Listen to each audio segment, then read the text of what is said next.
Hey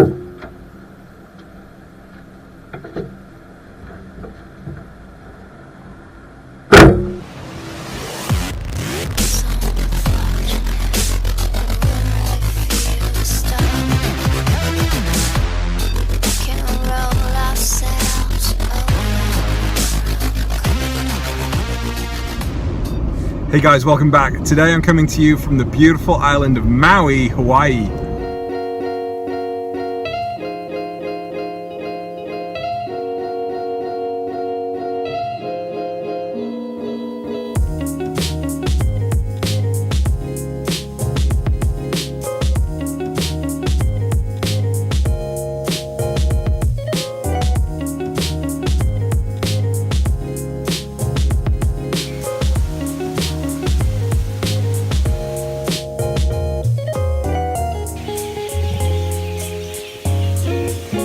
I've cashed in all of my Hertz member points and some air miles to get me a little bit of an upgrade. Instead of driving my usual Buick Regal or whatever random sort of mid-sized car Hertz throws at me, today I'm driving the red version of Bumblebee from Transformers. It's so exciting. I've got the Camaro. I was hoping for a yellow one, I was hoping for a coupe, but I don't care. I've got a red one and it's convertible and it's awesome!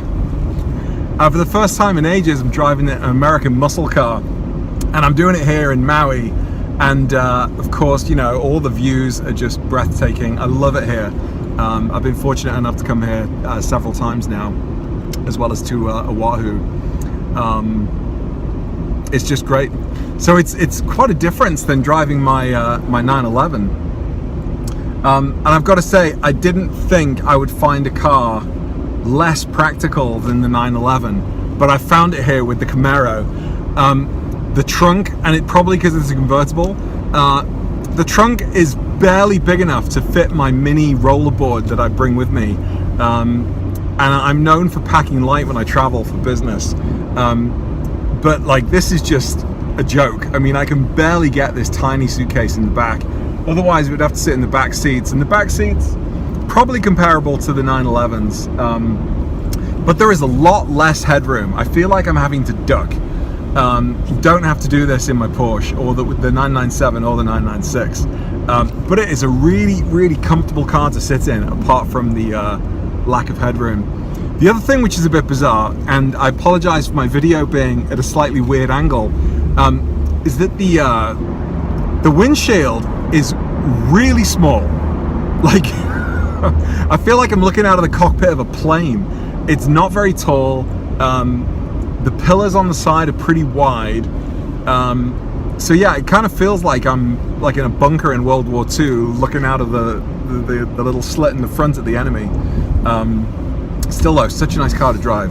It's 8-speed, well, it's an 8-speed automatic, but it's got the pedal shifts, or the paddle shift, sorry, which make it a lot of fun. Yeah, really, really nice. Very similar to the paddle shifters on the PDK version of the 911. So the interior of this Camaro is pretty sweet. It's got a really nice kind of simple, I would say, kind of classic feel to it. A lot of the classic American muscle cars were known for their kind of straight lines and their straight edges in the interior, at least. Even the exterior, I guess. You look at the GTOs, you look at some of the early Mustangs, the Cadillacs, of course, with those really long kind of wings and the long sides. But it's very sort of simple. It's got really kind of big retro air vents, which I like. And actually, the air vents themselves are multifunctional. They don't just blow air. The temperature control is on one air vent, and the fan speed is on the other. So really minimalistic, but multifunctional. I really like it. It's got a really nice touch screen. It's the standard kind of, I think, is it General Motors sort of operating system, Chevy at least. It's got leather dash and rubber and leather. I think it's the basic model, the LS, but it's a V8, really nice. My favorite bit, I think, is the steering wheel. It's a small, compact kind of racing steering wheel. It's round on the top, and then it's got square edges at the bottom for gripping. It's sort of a combination of leather and Alcantara, however you pronounce that. And then the paddle shift is very cool. And then the multi-function display, the heads-up display in the middle, you've got two sort of old-school dials. You've got the RPMs on the left, you've got miles an hour on the right. But in the middle, you've got a completely electronic screen with your gauges, fuel, oil pressure, oil temperature, etc., battery, and miles per hour. Which I'm not sure I like, to be honest. I think I like the old school gauges. Like in the Viper, for example, what I really like about the interior of the Viper are the 3 or 4 gauges that are sort of not in the center, they're on the side, but they're real kind of old school analog gauges in a modern car. They look pretty cool. So anyway, I'm driving up to Kaanapali right now on the northwestern coast.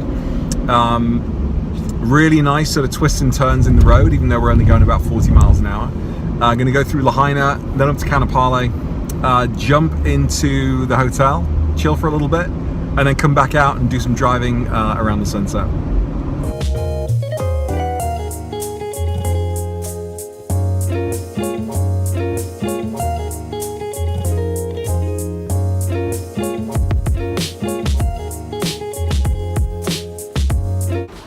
Hey guys, so here in Maui, and I'm on day 2. I get to stop off at my favorite coffee shop, which is the Hawaiian Village Coffee on the northwestern shore of Maui. Waialuku, I think I'm in? No, that can't be right. Anyway, if you ever come, you really got to try this place out. Little local joint, they roast their own beans, and I always buy a couple of bags to send it home when I come here. So let's go get some coffee.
Really nice to be here driving around in this awesome SS Camaro.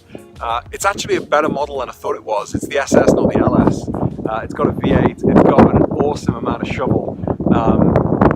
I just want to, give you a little bit of a tour of the car and just show you what the island of Maui is like. Just absolutely gorgeous. About 93 degrees today, as you can probably tell from my sunscreen and sweat. Just absolutely awesome.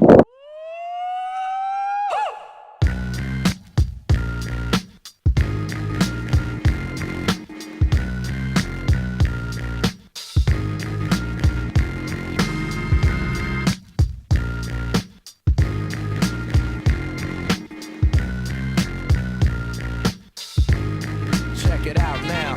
I work the pen to make the ink transform on any particular surface the pen lands on. I care if it's hands on. What's the beef? The coolie high code chiefs, high post techniques. I drape off poetic landscapes and shapes. I'm really enjoying driving this thing around. It's this V8 engine is a lot of fun. But when you hit the gas, this one really gives a kind of sputter. Really sweet. I'm now a big fan of American muscle cars, I guess. Now, I haven't driven a Viper yet, And I don't even think it's fair to put the Viper in the same category as the Camaro and the Challenger, because the Viper is, in my mind, a supercar, where the Camaro is just, you know, it's kind of a fun sort of sporty car. I don't think it's fair to compare the two. And this one's V8, the Viper's got a V10 engine. Just completely different ball game. Sorry, Viper owners, if I've offended you by saying that, especially Quinton. Sorry, mate. So thanks for watching. Enjoy my little slice of Hawaii for you guys, and come back soon. See ya.